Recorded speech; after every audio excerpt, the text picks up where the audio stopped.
धनुष बाण को तोड़ के गिरा दिया। कहने लगा जो भी अपराध किया है ये धनुष बाण के माध्यम से हुआ है और आज से मैं कोई अपराध नहीं करूंगा। अब अपराध को जब करेगा, जब बचेगा, उसकी आत्मा बार बार प्रहार कर रही है। हे मानव, तू निंदनीय अपराध किया है और तू जीने लायक नहीं है। बार बार आत्मा उससे प्रहार कर रही है और जब आत्मा प्रहार करने लगे, आत्मा तुम्हें चुनौती देने लगे, आत्मा तुम्हें सुझाव देने लगे, तो समझ लो कि तुम्हारा समय ठीक आने वाला है। और जब मन की बात मान करके व्यक्ति मन के वशे को चलने लगे तो समझ लो सफाया होने वाला है।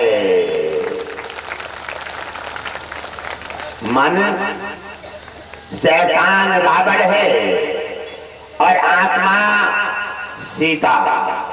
आत्मा हमेशा उचित निर्णय देती है। मन कहता है गलत काम करो और आत्मा कहती है नहीं, ठीक नहीं है, ये तुम्हारा कर्तव्य नहीं है। आप धैर्यवान पुरुष हैं, आपको अपराध करना ये निंदनीय काम है और तुम्हें नहीं करना चाहिए। आत्मा रोकती है, मन कहता है करो, आत्मा कहती है नहीं, ये तुम्हारे लिए शुभ नहीं होगा। आत्मा की बात मान लेता है वो भक्त बन जाता है और मन की बात मान लेता है वो शैतान बन जाता है। दोनों ही इसी से बनते हैं। और जब जाकर के उन्होंने देखा निंदनीय अपराध करके, धनुष बाण तोड़ करके और अपने घर के लिए चले जाते हैं और जा रहे हैं, कहीं पैर डालते हैं, कहीं पैर गिर रहा है, आत्मा धिक्कार रही है, आंखें शर्म से झुक गई हैं और लगता है कि तू जीने लायक नहीं है। तूने इतना निंदनीय काम किया है, तूने निर्दोष पशु पर वार किया है और तू अपराधी है, तू दोषी है और तू नाना प्रकार से जीना योग्य नहीं है। आत्मा बार बार प्रहार कर रही है और जब तक घर तक पहुंची तब तक आत्मा ने उन्हें जख्मी बना दिया। घर जाकर देखते हैं और पत्नी की नजर पड़ती है, पति का चेहरा उतरा हुआ है।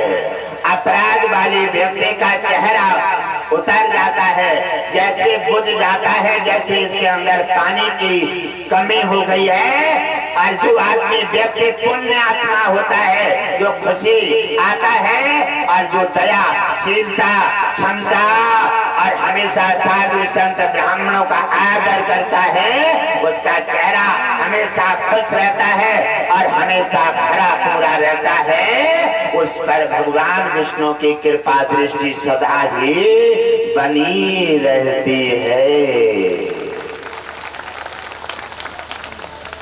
और जैसे उन्होंने देखा पत्नी की नजर पड़ती है कि हमारे स्वामी जी आ गए हैं, और स्वामी जी को देखो तो चेहरा ऐसा है कि इनमें जान ही ना है। भाज करके पहुंच गई और कहने लगी, हे मेरे प्राणनाथ, ऐसा क्या कारण हुआ है? बड़े प्रसन्न चिताते थे, आज तुम्हें कौन सा दिक्कत आई है?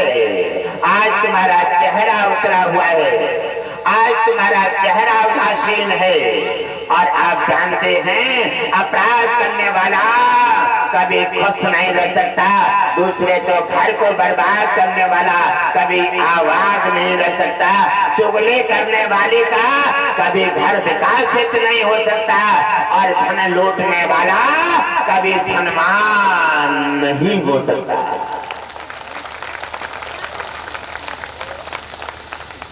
और जाकर के पत्नी ने पैर पकड़ लिए और कहने लगे, हे स्वामी, आज क्या कारण है? वो बोल नहीं रहा है क्योंकि उसकी जीवा भी लॉक हो गई है, क्योंकि वो उसकी मृत आत्मा की आवाज, जो शब्द हैं, वो उसको बार बार उसकी आत्मा पर अटैक कर रहे हैं। उसकी जीवा लॉक हो गई है, आंखें अपने मध्य में चली गई हैं और वो कुछ बोल नहीं पा रहा है। इसलिए न नजर मिलाता है और न बोल पाता है और आंखें उठाता है और फिर गिरा लेता है। पत्नी रोने लगी, हे नाथ, हम तो वैसे भी अनाथ हैं और हमारा कोई साधन नहीं है, आप ही केवल एक हमारा मार्ग है और हमें लगता है कि ये भी मार्ग हमें लगता है कि विराम होने जा रहा है। और ऐसे ही कह करके पत्नी आंसुओं से रोने लगी। आंसुओं से रोने के बाद जब उसने देखा अपना रोता है तो दया आ जाती है और जीव जंतु बार बार तड़पता है और बाण से मार करके उसे दाब करके काट लेता है तो दया नहीं आती। तो भगवान विष्णु कहते हैं ऐसे निंदनीय अपराध करने वालों को हमारे यहाँ कोई राहत नहीं मिलती।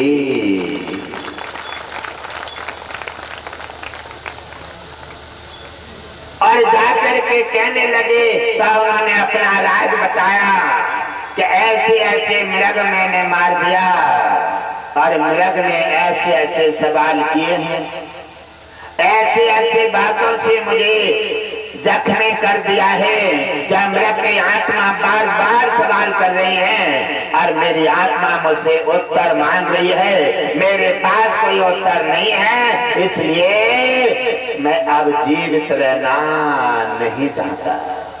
अब मैं चाहता हूं कि मैं अब शरीर त्याग दूं। मेरा आत्मा ये शरीर त्यागना चाहती है कि निंदनीय अपराध करने के बाद व्यक्ति जीने का कोई अधिकार नहीं है। पत्नी बार बार खुपक खुपक के रोने लगी और कहने लगी, हे स्वामी, आपके बिना हमारा साधन है ही नहीं। तो कहने लगी, अगर तुम हमें जीवित रखना चाहती हो तो इसका एक उपाय है। कहने लगी, हे नाथ, शीघ्र बताइए क्या उपाय है। तो उन्होंने कहा कि एक ही उपाय है, अगर तुम हमें जीवित रखना चाहती हो तो हमें किसी सत्संग माध्यम में ले जाओ, किसी सत्संग में हमें ले जाओ, आश्रम में ले जाओ और किसी गुरु के पास ले जाओ। हम जाकर के सत्संग सुनेंगे। केवल संकट का निवारण सत्संग है, बीमारी का निवारण सत्संग है, दुविधा का निवारण सत्संग है, अपराध का निवारण सत्संग है और मोक्ष का साधन सत्संग है।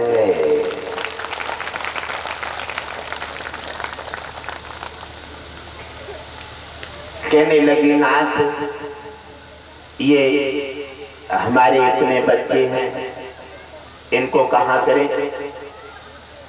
ये 100 चिड़िया हैं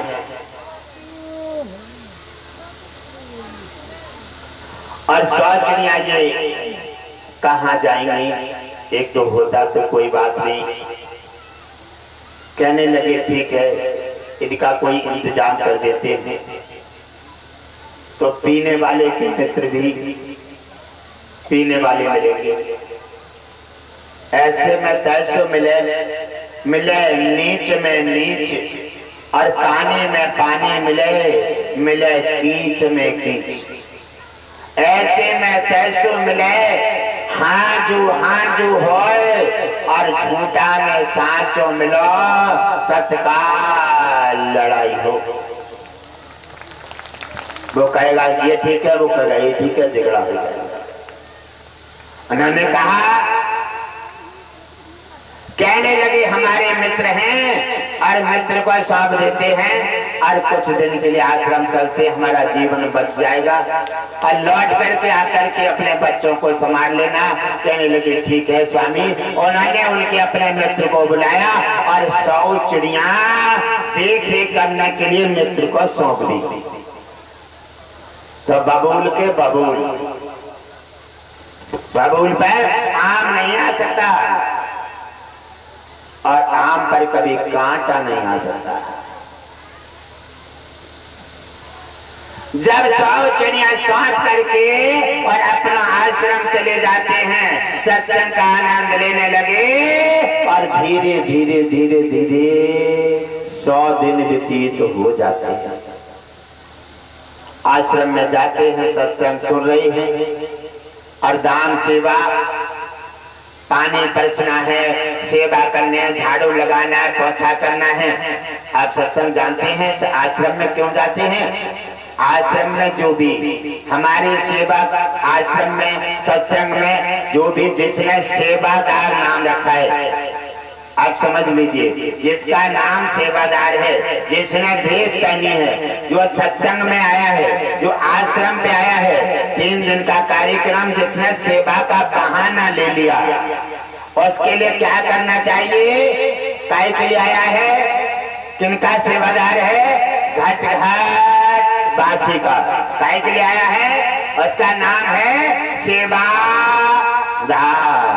क्या करना चाहिए?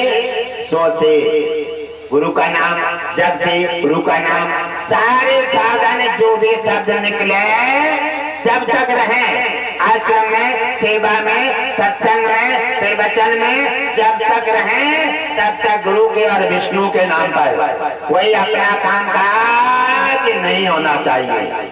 न कोई इधर उधर की बात, न कोई काम काज, न भलाई बुराई, और न कहीं दृष्टि।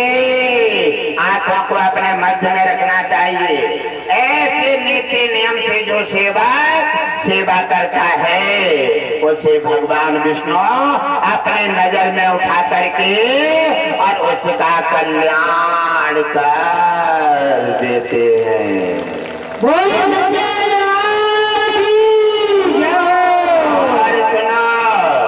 यहाँ भी सेवादार है, यहाँ भी सेवादार है, क्योंकि सेवा का माने उत्तम फर्ज निभाया है, और यहाँ भी सेवादार रहेगा और वहाँ भी सेवा का अवसर